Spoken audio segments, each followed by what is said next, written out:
So I'll formally say hi to everybody here, and thanks for staying back so late on a Friday evening. Much appreciated. And we really hope that it's worthwhile a session and you'll have great takeaways from it as well. It is a lightning talk just to set the context right. So it would not take more than 40 minutes for us to complete this. So just 40-50 minutes more to bear with us, and that's all we have to do for this evening today. All right, so let's start with this. So as you can see that this is a kind of exclamation that we have put up here, which is accessible much. So why are we even asking this? So you would have actually heard that now a lot of clients, a lot of customers, a lot of organizations are paying a lot of attention to accessibility testing. There are a couple of reasons for that, and we'll come back to this in the upcoming slides as well. But for us as quality analysts, what is the significance of accessibility testing? What is that pivotal experience that we would want to provide our clients and their customers as a part of incorporating accessibility testing? So this is a question to all of us that before rolling out a feature, before rolling out a product or service, we need to ask ourselves as quality analysts, is this product accessible much? Would this be accessible by everybody who's out there who's trying to access this application? So let's just dive right into the session now. Aastha, if you could move it. Yeah, thanks. So yeah, just quick introductions. We'll just give you a quick introductions of ourselves. Aastha and Amulya, if you could introduce yourselves. Yeah. So hello everyone. Good evening. My name is Aastha Shukla and I'm a senior quality analyst here at ThoughtWorks, and I've been with ThoughtWorks for about 2 years now. Handing over to Amulya. Hi everyone, good evening. Hope you're doing well. So I'm Amulya. I'm working as a QA consultant in ThoughtWorks, and I joined ThoughtWorks 1 year back. Yeah. Awesome. And for me, hi guys, I'm Pragati, working as a senior quality consultant with ThoughtWorks. It's been little more than a year with ThoughtWorks now. So far, so good. Right. So now it's time for us to dive right into the agenda for today. And please feel free to pop in questions to us. We'll take them as we go along the journey of accessibility testing. So yeah, we'll keep on checking the Q&A section. So starting off with the agenda for today, we would be covering what is accessibility and why do we need it. So certain basics of accessibility. We'll move on to certain buzz terms that you'll definitely frequently hear when you talk about accessibility. One of them being WCAG standards 2.1. So we'll give you a gist of it, what exactly that stands for, what all are the key components of WCAG. Then we'll move on to common accessibility failures, and then how should we spot them. So certain areas around that, we'll be covering that. Coming on to some more buzz terms like accessibility API. So how does this magic happens? How does accessibility magic happens using our browsers and our screen readers? So we'll cover that aspect as well. And then ARIA label. So we'll definitely make sure that you get well versed with what ARIA labels are. Then since all of us, we work in an agile mode, we work in an agile fashion, we should definitely know where to have accessibility in our software development lifecycle. So we'll be covering that as well. Then we have a buggy application that we have created just for this session, and we'll go on to that buggy application and we'll try to figure out if we can together kind of rectify those accessibility issues, and we can have a accessibility bug-free application with us.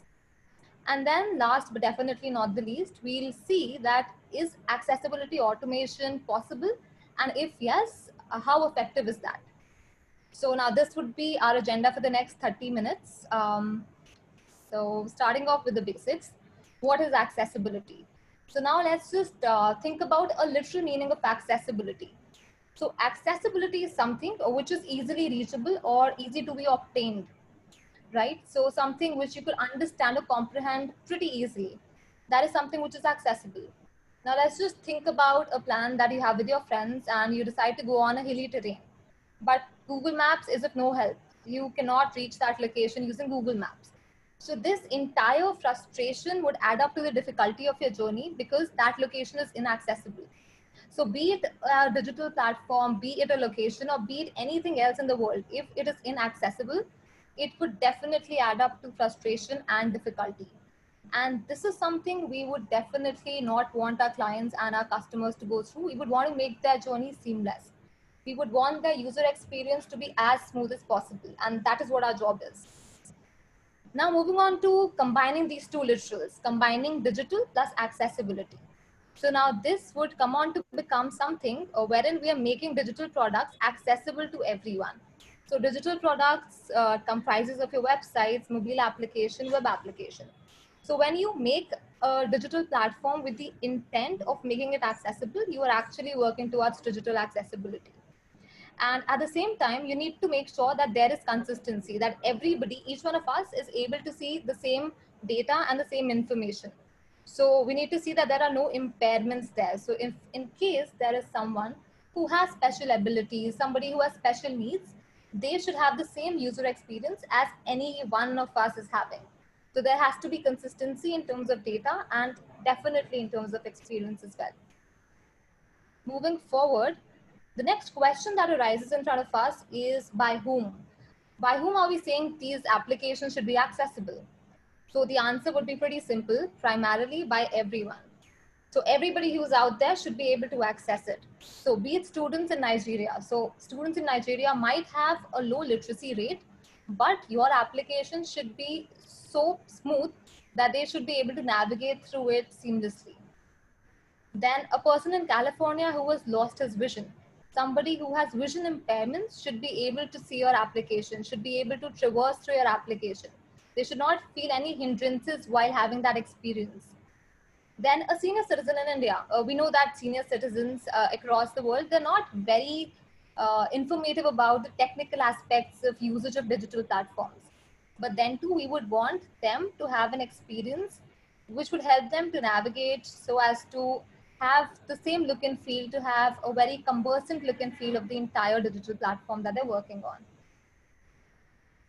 Then there are certain personal characteristics. So now we can actually divide these special abilities into different buckets. So these could be visual, auditory, motor, and cognitive.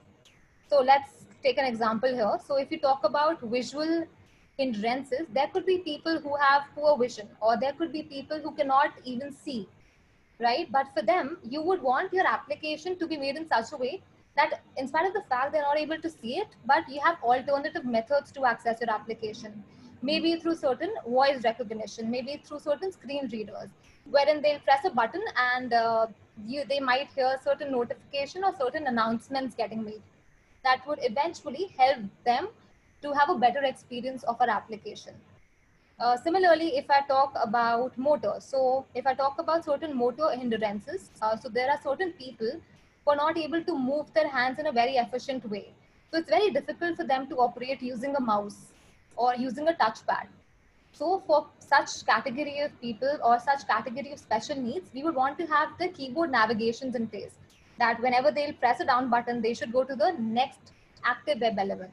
Or if in case they choose a return, they should be able to select that particular HTML element. So there are certain things that while development and while testing, we would have to keep in mind. So moving forward, why do we need accessibility? So there would be three pillars to it: empathy, rights, and laws. So if we talk about empathy, there are over 1 billion people who have disabilities. So which makes it around 15 to 20% of the entire population, which is a huge number for sure. So in case we are having a good experience of any kind of web application, we definitely need to make sure that they are having a similar experience. Not better, not less, but definitely similar. That is what empathy is all about. Then there are certain human rights in place as well. The UN basically states that access to web is a human right, and it surely is.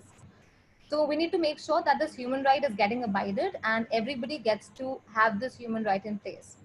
And finally, which is the most important for the organization, are the federal laws. So you would see that in various different nationalities, we have different kinds of laws.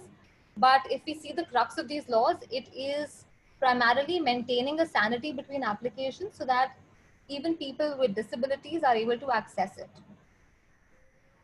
Yeah, so moving on, I would hand this over to Aastha. Yeah.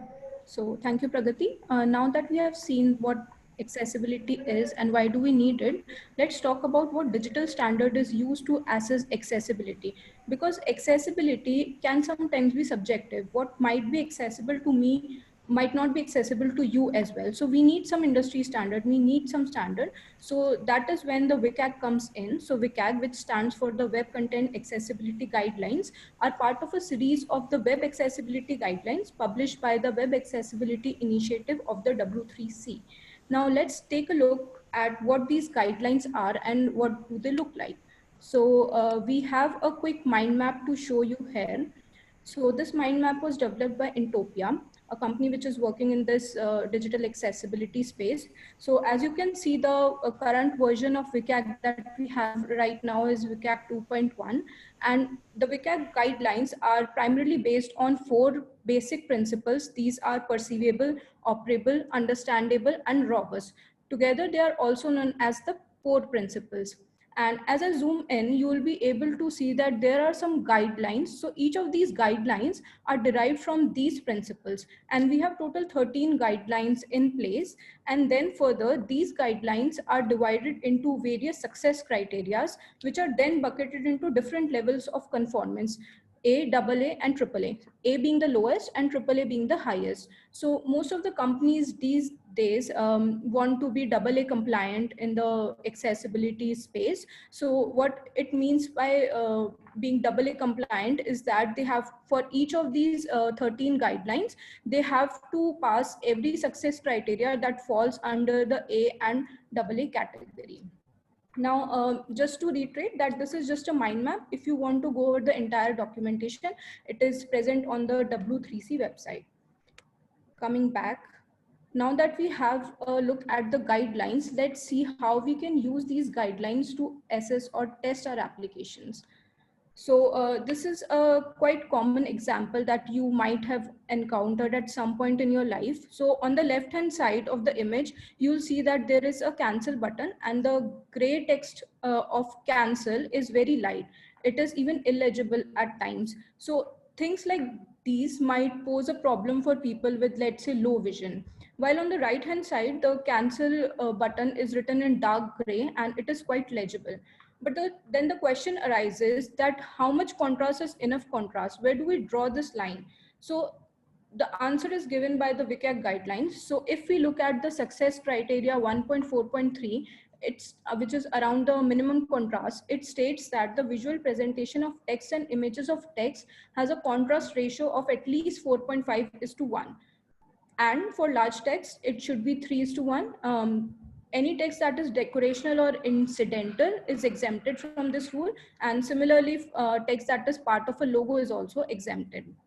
Now, 2 things to observe here. First of all, that these success criteria are pretty straightforward. Your web content will either pass this criteria or fail this criteria. There is no 2 ways to it. Another thing to note here that these are testable statements and are technology independent. So these criteria apply to web content across all of your devices, whether it is desktops, laptops, your mobile phones, tablets, anything. Okay, moving ahead. Yeah. So let's look at some of the most common accessibility failures. So there is a company called WebAIM, and every year they do an accessibility audit of the top million pages around the world.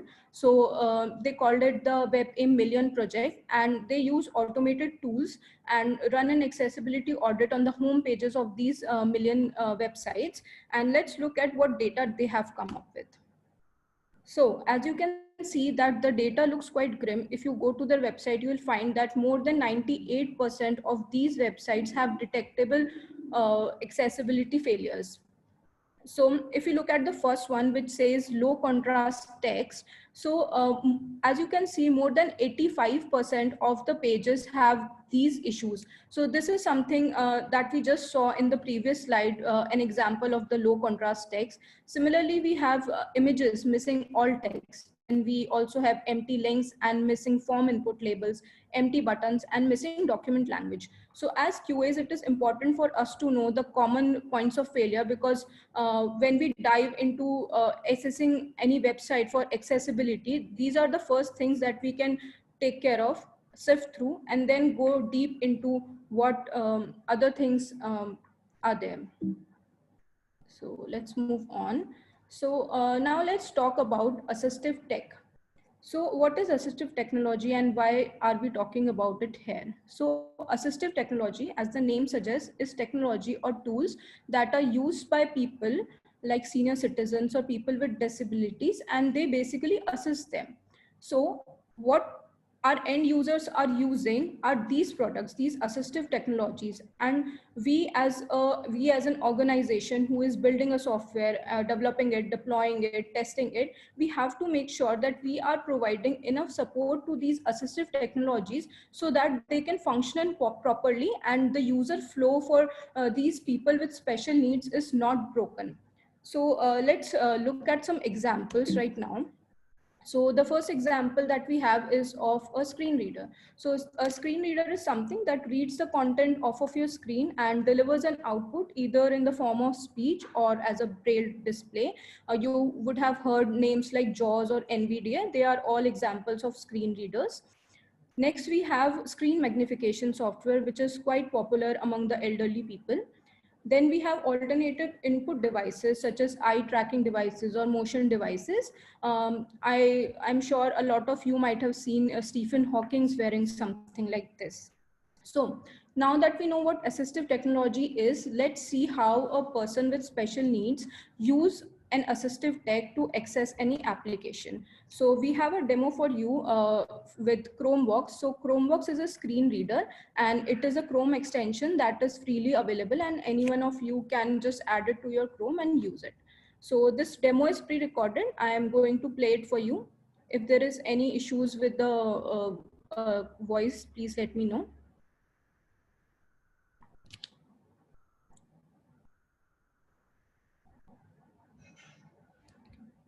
So since I already had this extension installed, I'm just turning it on right here.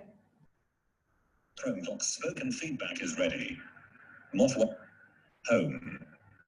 Tab. So the website we are using for the purpose of this demo is the Ministry of Health and Family Welfare website. And COVID is a popular topic these days. And let's say, let's try to step into the shoes of a user who is, let's say, visually impaired and is trying to access this website and trying to figure out the COVID data for his state. Let's see how he goes. And while we do that, we'll also wear our QA hats and pause and look for issues that might hamper the user journey for this particular user. Go to home latest updates resources awareness FAQ search. Navigation list with 6 items. Home. Link list item. Sticky mode enabled. Search. List item. Search. Edit text. Search entry.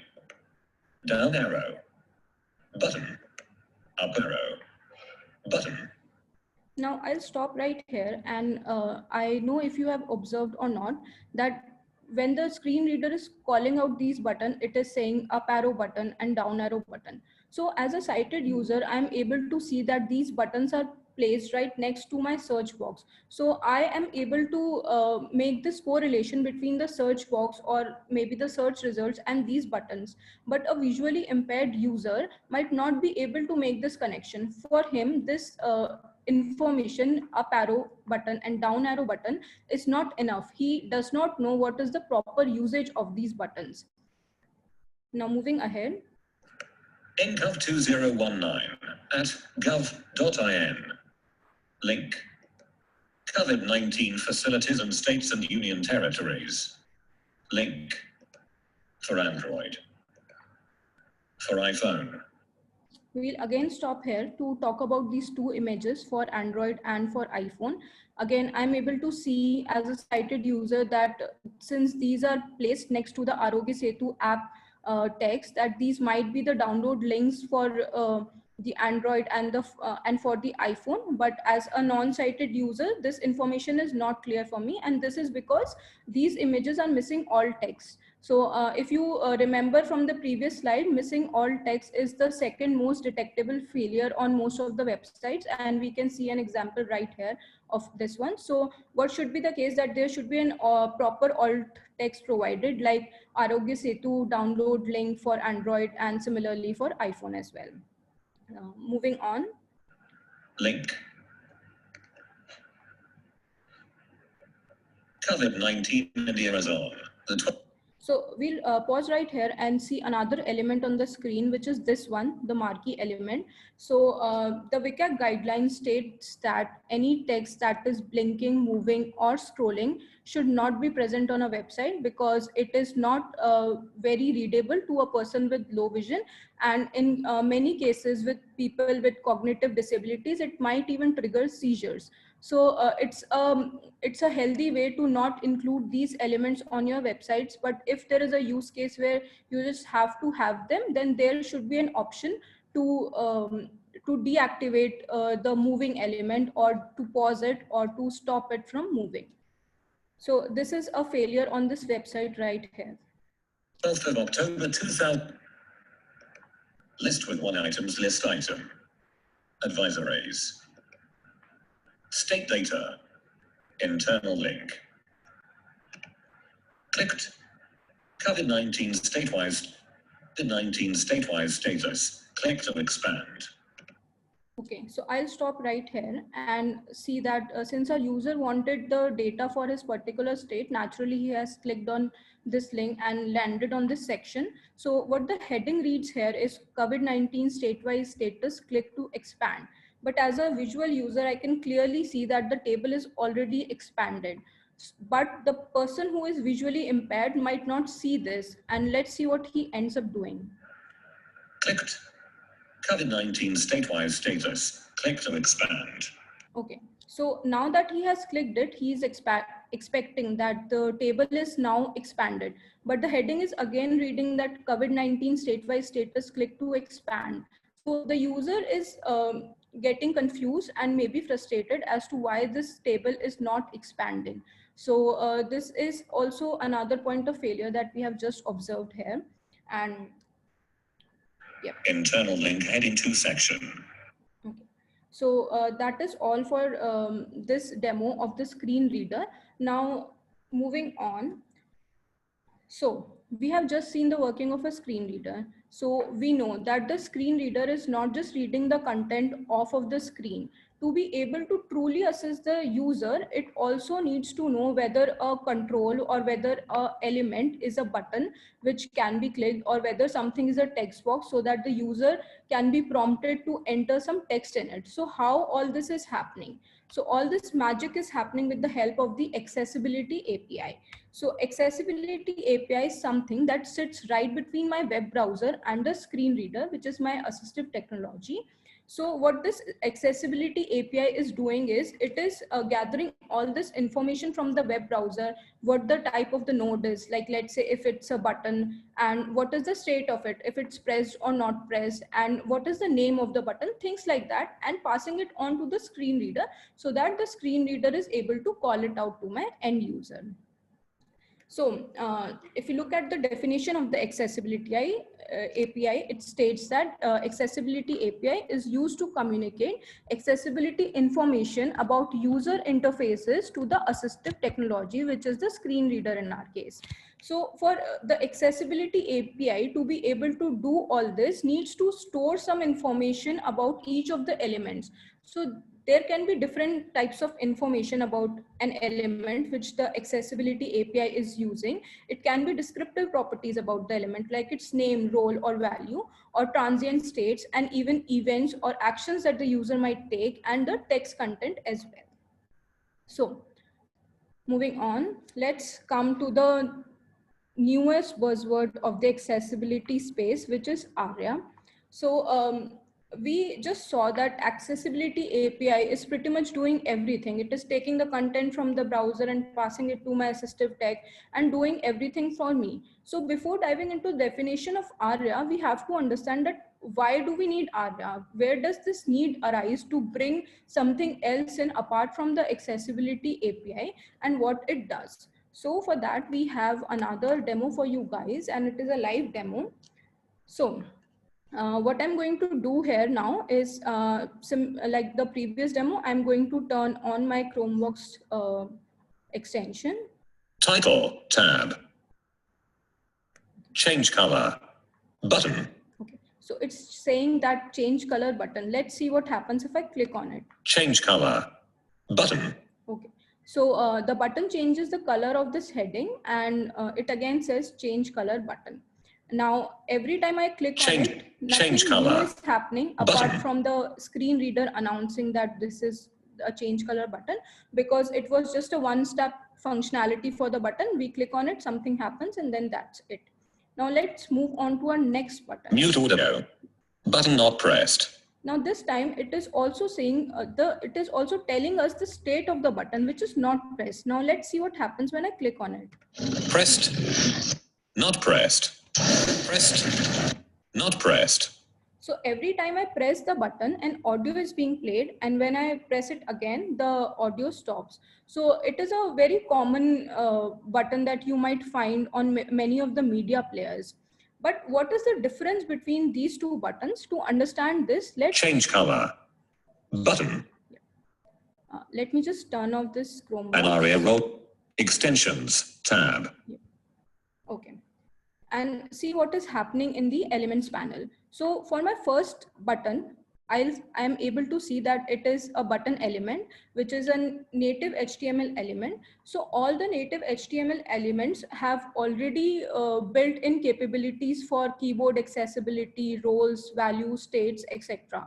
So for this particular button, we don't have to do anything additional. The accessibility API is taking care of everything.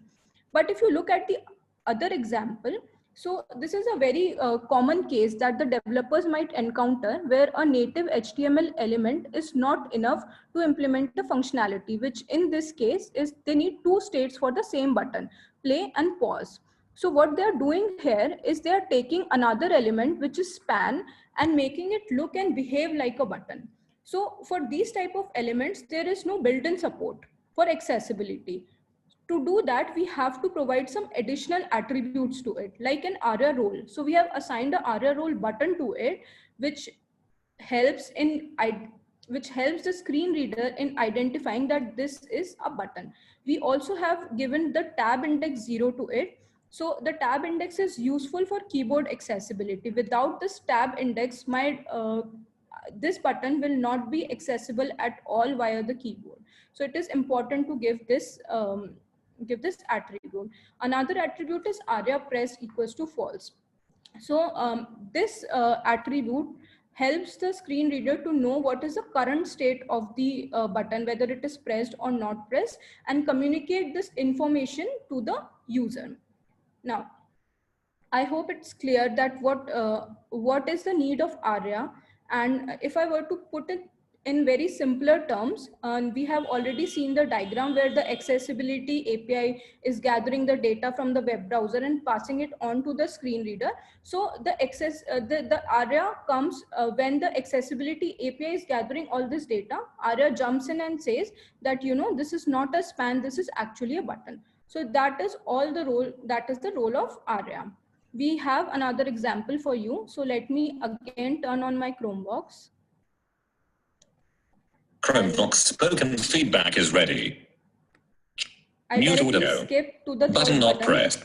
X button. Okay, so this is a common button which you might have seen on popping up on many of the pop-ups, and we all know that this button is used to close the pop-up. But for a visually impaired user, X button does not make any sense, because he might not know that this button can be used to close the pop-up. So what can be done here is, we can either provide a label, but the designers and the developers do not agree. They don't want to mess up with how the UI looks, and they just want to keep it as a simple X button and not associate a label with it. So what we can do in this case, for example, is add an ARIA attribute called ARIA label. So if I provide a ARIA label equals to close to this element, let's see what happens. An ARIA role example in this snippet is close button. It's saying close button, but you can also observe here that on the UI nothing changed. All that changed was how the screen reader was calling out this button. Earlier it was calling it out as an X button, and now it is calling out as close button. So I'll just turn off my Extensions Chromebox tab and come back to the presentation. So to reiterate what ARIA is, let's jump into the definition directly. I know it's a mouthful, but then let's read it out. The Web Accessibility Initiative, Accessible Rich Internet Application, also called via ARIA, specification adds the ability to modify and enhance the semantic meaning of elements in the DOM. Right? Like we did in our example, where we have taken a span element and modified and enhanced its semantics to make it look and behave like a button. Another important thing to note here is that ARIA does not change behavior. Also, in addition to that, ARIA semantics only exposes extra information to a browser's accessibility API and does not affect the page's DOM. Like the example we have seen with the close button. So nothing changed on the UI. All the ARIA was doing was exposing some information to the browser's accessibility API, which then relays it to my screen reader, so the screen reader can function properly and call out the proper meaning or the proper meaning of a button, or whether it's a button or a span or something like that. Yep. So I'm going to be stop sharing now, because this is the basic foundation of the accessibility, and hand it over to Pragati, who can now go ahead with the rest of the presentation. Yes. Thank you, Aastha. That was very helpful to set the right base. I'll quickly pull up my screen. All right, so we have discussed about the basics and what are the underlying buzzwords that causes all the magic. Let's try and understand where would we be using this. So let's dive right into a sprint cycle. So we found this very beautiful detailed diagram of where does accessibility find its place in the entire SDLC. So if you could just have this look on the diagram, it's possibly everywhere. So if we talk about accessibility, it is not just the owners of a particular category of people. So we won't say that developers are responsible for maintaining accessibility or we as QAs are responsible. It's essentially the need for the entire team to deliver a product which is accessible. So let's imagine that we are creating a new product and we have to ship that product in a given time frame. So since this is a new product, a lot of research would go into that. So here would come the UX people, your user experience people would come into the picture. So while they'll be making wireframes and mockups of the new product, they would have to keep in mind accessibility.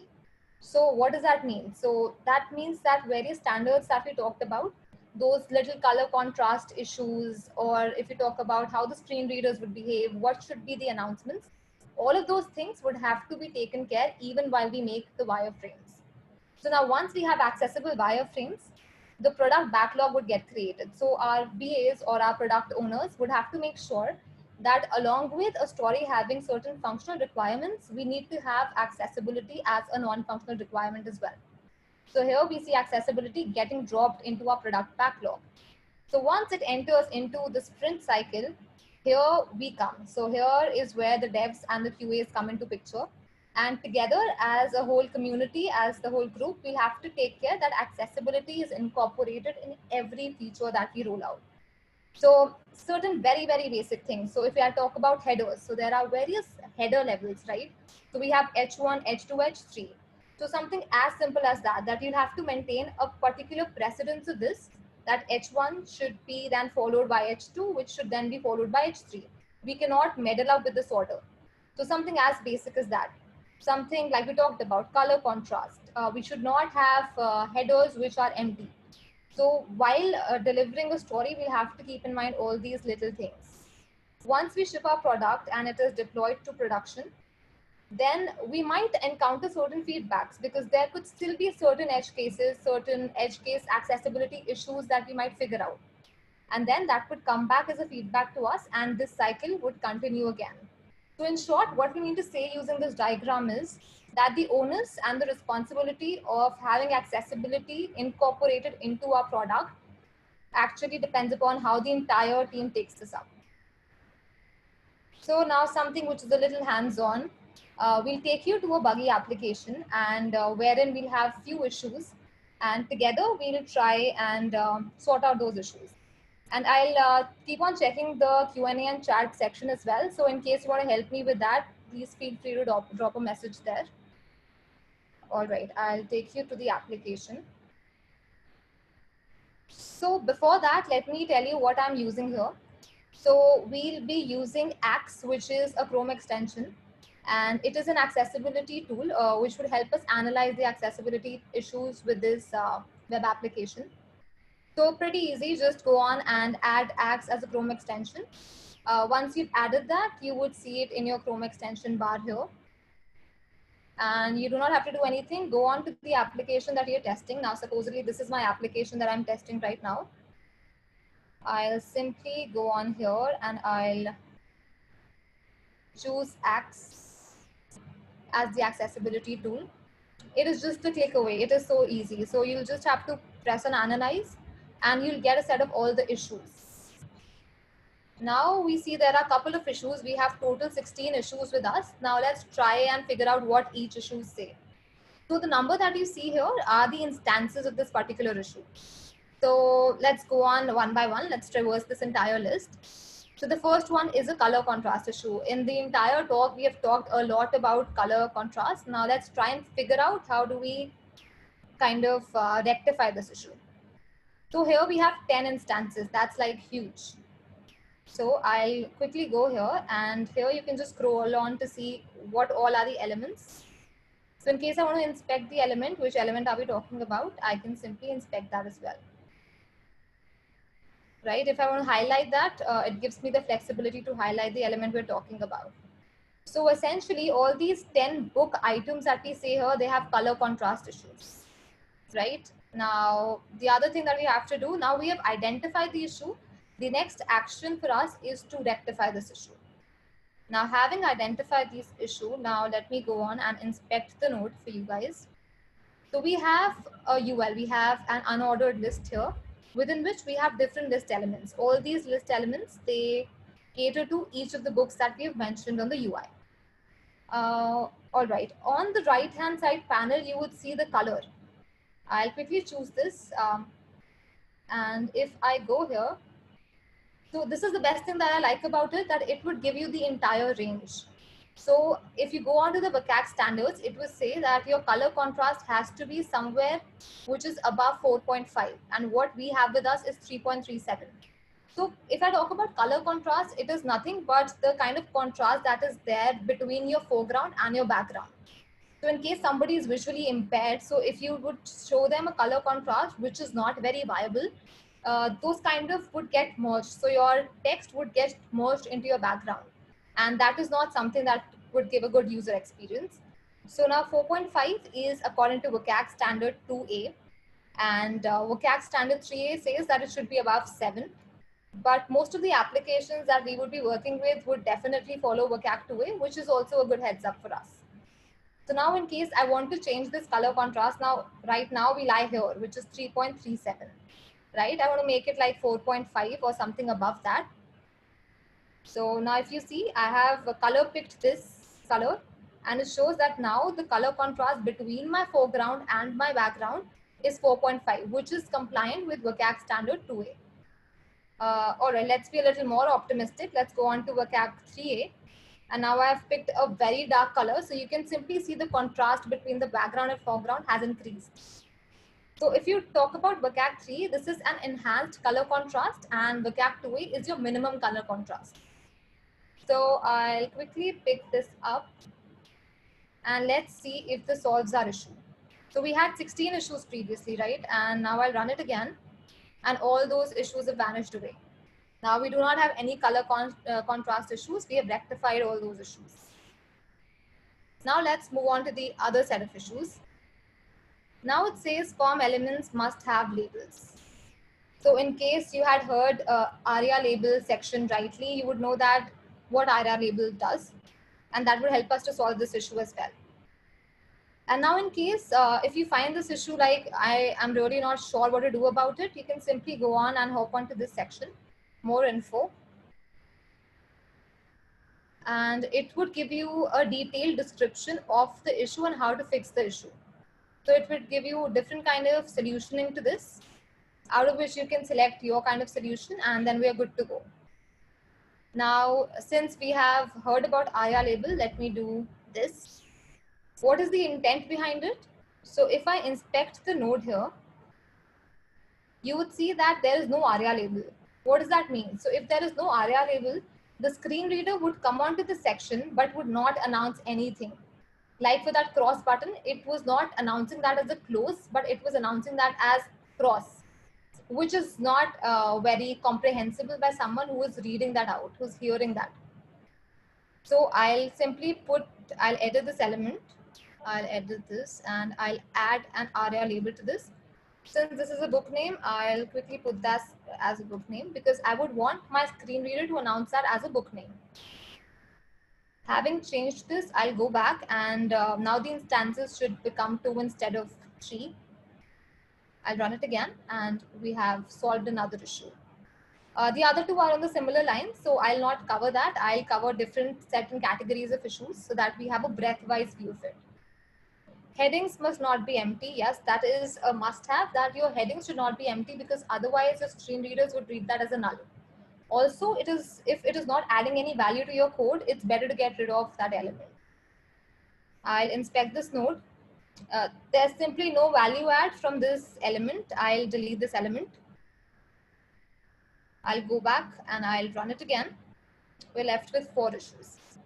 Now the other 2 issues are kind of interlinked. So it says document must have one main landmark and the other one is all page content must be contained by landmarks.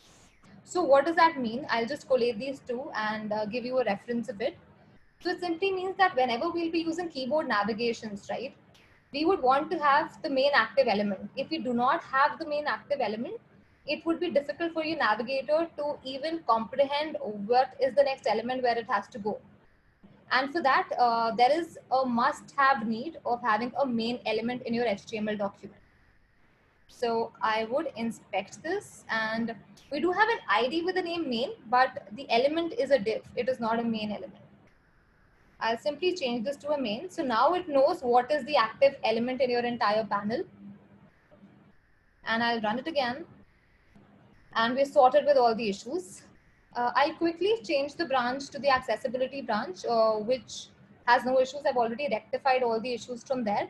And then let's take on our journey from there. What happens next? I'll quickly change it to the accessibility branch and then we'll run it again and see what happens. All right, and we'll run it and bring it up again. So for the time purpose, we've already taken a screenshot of it. So what would happen is when you would run Axe Coconut again, what we would get is something of this sort. Even after rectifying all the issues, it gives you a disclaimer, which does not make a QA very happy. It says automated testing coverage can find only up to 50% of the issues. So which means that even if you incorporate that as a part of your automation testing, whatever we did right now as a manual process, this entire thing can be converted into an automation suite. Because what we have is Axe as a dependency and we can use this either with Selenium, Cypress, Test Cafe. So you would get its capability extended to all these different varieties of tools that you might have used. But even after doing that, even after incorporating automation testing, it says that only 50% of the issues is what we could guarantee. So the next question that arises, then what else is to be tested? So let me take you back to the slide and let's see what happens then. All right, so the next question that we had was this, that why isn't running an automated accessibility tool enough? So there could be a lot of business use cases that could falter if you only rely on the automation test suite. And how does that happen? We have a quick example for that. Now, we all have bank accounts, of course, and we all definitely keep on checking that you have more money. That is what we think would happen if you go onto our bank accounts. So now this is a bank application and we have an account number here. Now let's suppose there is a person who is visually impaired. He would be using screen reader announcements and he would be using these announcements so as to read everything out which is there on this web page. So that would happen with the current account number as well. So let's see how this account number is getting read out using a screen reader. So here we have used VoiceOver, which is an inbuilt accessibility tool for Mac. It's pretty simple. You would go onto your settings. There is accessibility section there. And from there, you can simply enable your VoiceOver and we're good to go. Wherever you'll go in the web application, it would keep on making the announcements. I'll quickly play this video.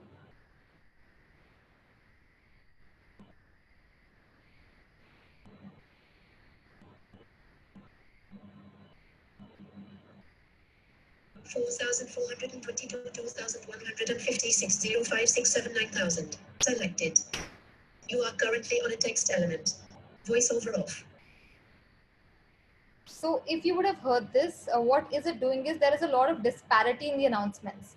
So at times it reads that out on digit by digit basis like 4422, and at times it reads that out in a form of the currency format like 2156. So there is a lot of disparity, and if I am someone who is not able to visually see it and only if I have to hear it, it would cause a lot of confusion. And this is not something that you would want to roll out to your customers.